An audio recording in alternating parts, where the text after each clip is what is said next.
नमस्कार दोस्तों, आज मैं जा रहा हूँ राजपुरा चंबा से आगे। तो वहाँ पे है मेरी टीचर्स की ट्रेनिंग सीसी के ऊपर। 9:30 बजे का रीचिंग टाइम है और भी मैं निकल पड़ा हूँ और वापसी आऊँगा मैं 5, साढ़े 5, 6 बजे तक।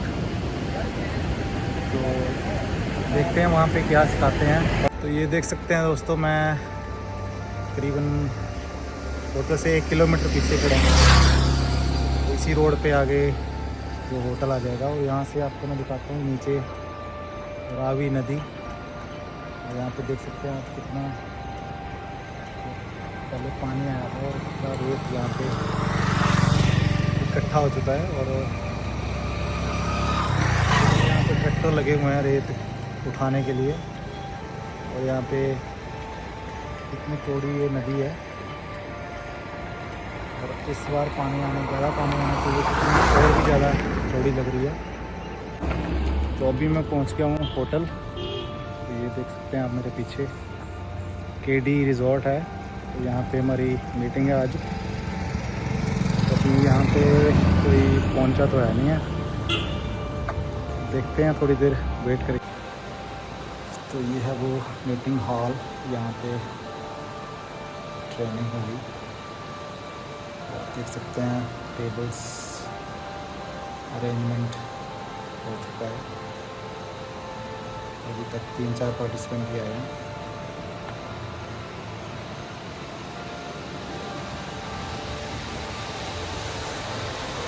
तो ये है बाहर का व्यू।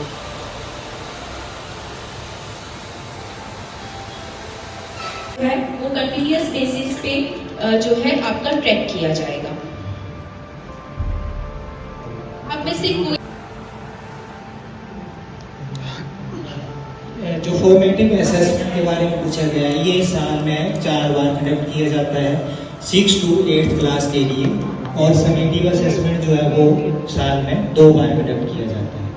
ये फॉर्मेटिव असेसमेंट में यहाँ पे जो टीचर है वो यहाँ पे जो है सॉइल वगैरह दे रहे हैं, पानी दे रहे हैं, खाद दे रहे हैं। और समेटिव असेसमेंट में जो ये फ्लावर्स हैं जो ब्लूम हो चुके हैं, खिल चुके हैं, ये स्टूडेंट्स हैं।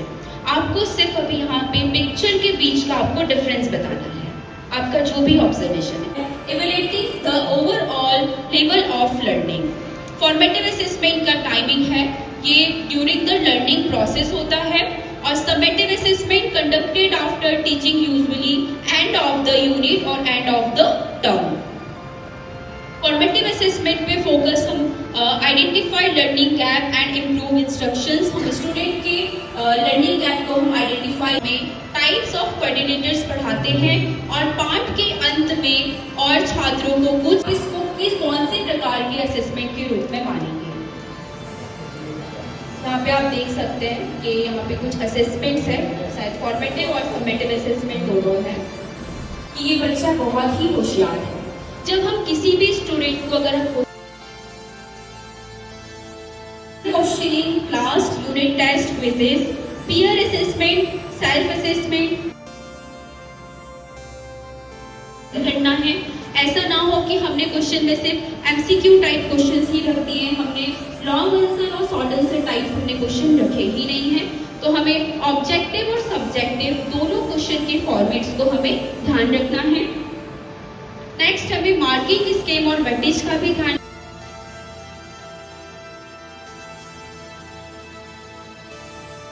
आप बिल्कुल सही समझ गए, सही गलत ऐसा कुछ नहीं हुआ, कॉन्फिडेंट के साथ बोलिएगा। आगे हम इसको और सरल एग्जाम्पल्स के साथ समझेंगे। और कोई टीचर मुझे बताएंगे कि कॉग्निटिव लेवल से आप क्या समझते हैं। यहाँ पे सेम एज इट इज यही है कि हमें कोई भी प्रश्न के उत्तर देने के लिए हमें कितनी सोचने की आवश्यकता हो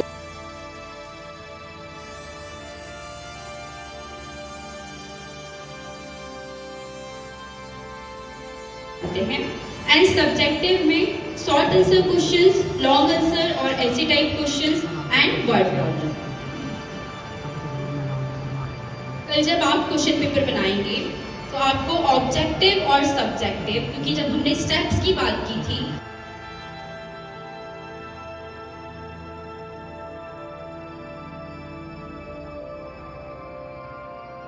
level up to the floor level। और इसके जो लिमिटेशंस हैं वो रहेगी, मोस्टली लिमिटेशन ये है कि गैस मेथड ज़्यादा रहेगा, क्योंकि बहुत सारे बच्चे ऐसे हैं जिसमें आपके वो गैस के बेस पे तुक्का लगाएंगे, और जो स्कोर रहेगा इसमें वो भी आपका लगभग 50-50 का रहेगा। और यहाँ पे जो सिर्फ कॉग्निटिव लेवल है 2 ही अप्लाई हुए, यहाँ पे एप्लीकेशन कहीं भी अप्लाई नहीं हुई, और जिस कारण से जो लर्निंग गैप है वो बहुत ज़्यादा रह जाएगा। Thank you. प्लीज आप सभी क्लैप करें। सभी को नमस्कार।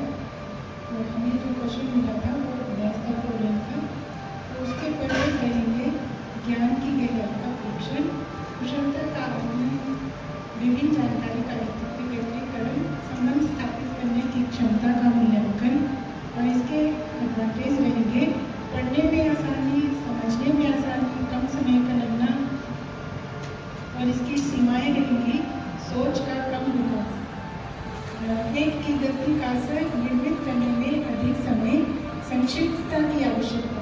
Thank you. प्लीज आप सभी मैम के लिए क्लैप करेंगे। Good afternoon everyone. हमारे ग्रुप को जो क्वेश्चन फॉर्मेट डिस्कस करने के लिए दिया गया था वो था fill in the blanks, please smile.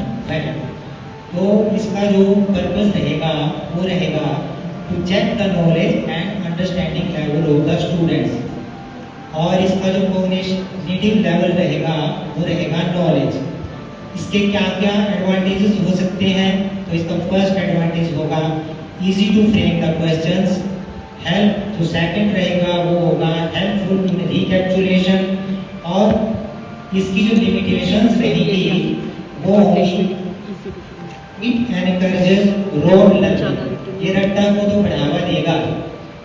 दूसरा रहेगा एनकरेजेस मेमोराइजेशन, लेकिन याददाश्त भी बच्चे की बढ़ेगी। और जो थर्ड रहेगा वो रहेगा क्वेश्चन मिला था, वन वर्ड क्वेश्चन, तो इसके रिगार्डिंग हमने जो इसके लिए क्वेश्चन क्रिएट किया, इसका जो पर्पस है, पर्पस ये है कि जैसे बच्चा जो है वो उसको मूल्यांकन जो है वो शीघ्र कर सकेगा और त्वरित विधि से हो जाएगा। इसका पर्पस ये है क्वेश्चन का, वन वर्ड का। और इसका जो कॉग्निटिव लेवल है, जो असेसमेंट है, उसमें जो बच्चे की जो विषय की समझ है उसमें मतलब है या नहीं, उसका हम उसमें असेसमेंट कर सकते हैं। बाकी इसकी एडवांटेजेस क्या है कि जैसे हम अधिक प्रश्न पूछ सकते हैं, या फिर वैल्यूएशन जो है वो हम इसकी फास्ट कर सकते हैं। और जो लिमिटेशन रहेगी वो उसमें जैसे टॉपिक की बच्चे को गहराई में जो है टॉपिक की समझ है या नहीं है, उसका आप पता कर सकते हैं इसमें। या बच्चे की जो स्किल लेवल है उसकी वैल्यूएशन जो है वो उसका हम इस तरह डिग्री से पता कर सकते हैं। ताकि उसमें फ्रेमिंग का जो फैक्ट है वो भी इसमें ऐड हो जाएगा। ये प्लीज आप सभी करते हैं। होते हैं, उनको देख के हम जो आंसर है वो क्विक आंसर बच्चे क्विक आंसर दे सकते हैं। बच्चे डायग्राम या फिर पिक्चर्स को देख के एंगेज रहेंगे, बिजी रहेंगे। ये जो डायग्राम टाइप के क्वेश्चन होते हैं या जो पिक्चर चार्ट वगैरह होते हैं, ये प्री प्राइमरी या अर्ली लर्निंग के लिए बहुत ज़्यादा हेल्पफुल होते हैं। ये रहेगी एडवांटेज। अब हम इसकी डिसएडवांटेज के बारे में चर्चा करेंगे। डिसएडवांटेज ये रहेगी इसमें लिमिटेड डिटेल्स होगी। ये जो वो बच्चों के जो स्लो लर्नर बच्चे होंगे उनके लिए ये भी प्रॉब्लम क्रिएट कर सकता है। ये टाइम कंज्यूमिंग प्रोसेस है, ये भी बच्चे की आईसाइट वीक हो सकती है, तो इनको आगे प्रॉब्लम आएगी। आगे अगर बच्चा देख ही नहीं पाएगा तो आंसर क्या देगा। मे भी हो सकता है रूम में लाइट की प्रॉब्लम हो, बच्चे लास्ट बेंचर को दिखाई न दे, या लगता है डायग्राम का अगर हमने चयन बहुत अच्छे से किया है तो डायग्राम देने का पर्पस हमारा यही होता है कि क्वेश्चन को सॉल्व करने के लिए जो है वो डायग्राम का चयन किया जाता है।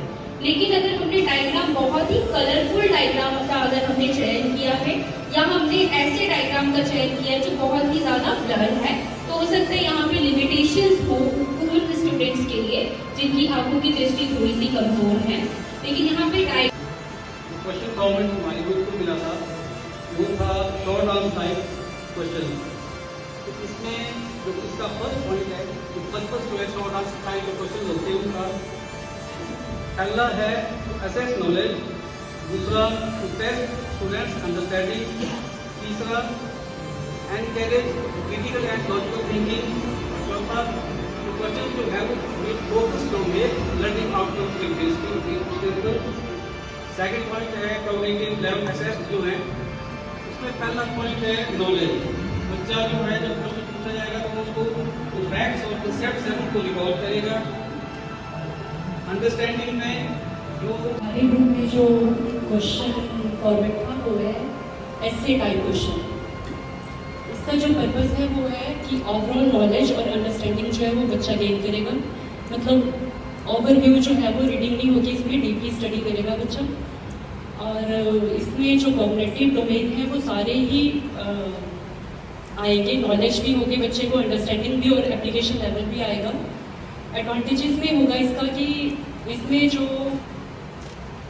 राइटिंग स्किल है जिनकी अच्छी है उनके लिए बहुत अच्छी रहेगा और मतलब राइटिंग स्किल जो है वो इम्प्रूव होगी, ज़्यादा लिखेगा बच्चा और उसकी कैपेसिटी जो है वो भी बढ़ेगी।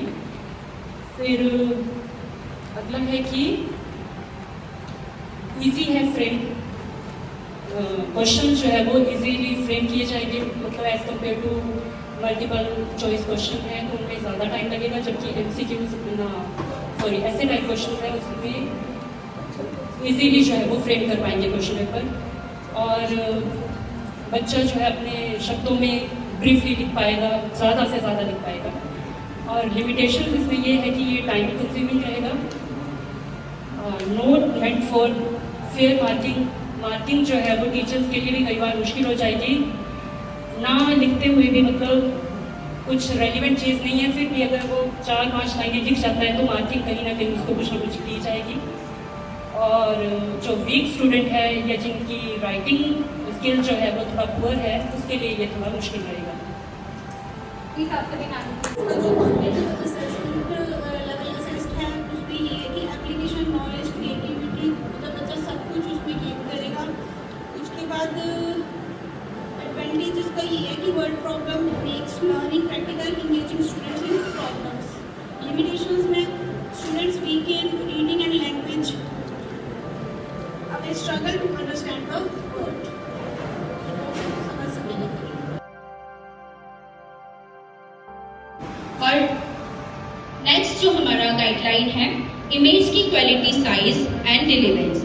अगर आप कोई इमेज का आप चयन करते हैं तो हमें ब्लर इमेज का चयन नहीं करना है, हमें अननेसेसरी इमेज का भी हमें चयन नहीं करना है।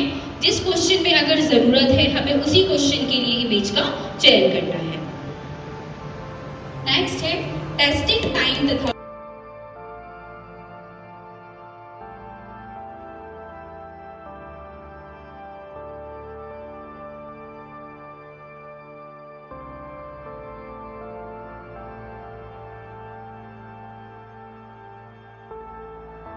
तो अभी मेरी जो ट्रेनिंग है ख़त्म हो चुकी है, तो अभी मैं निकल चला मेला के लिए। तो दोस्तों अभी मैं वापस आ गया हूँ अपने रूम पे। तो आज का जो ट्रेनिंग सेशन डे 1 का था वो काफ़ी अच्छा था, इंफॉर्मेटिव था और मिस ज्योति मैम ने काफ़ी अच्छी तरह एक्सप्लेन किया हर एक चीज़ जो कि फॉर्मेटिव और समेटिव असेसमेंट के ऊपर थी। क्वेश्चन पेपर जो हम क्वेश्चन फ्रेम करते हैं वो कैसे करते हैं और किस तरह के क्वेश्चन हम डालते हैं क्वेश्चन पेपर में, तो उसके बारे में बहुत ही बारीकी से मैम ने बड़े पोलाइटली बताया। तो दोस्तों अभी मैं आया हूँ सीनियर सेकेंडरी स्कूल मेला, क्योंकि हमारा स्कूल इसी कम्प्लेक्स के अंदर पड़ता है। यहाँ पे जो सुप्रीडेंट मैम है उनको कुछ काम था, उनकी कॉल आई थी अभी। अभी देख सकते हैं मैं आ गया हूँ स्कूल, जो मेरे रूम से तकरीबन 100 मीटर की दूरी पे है। तो अभी मैं जाता हूँ मैम के पास।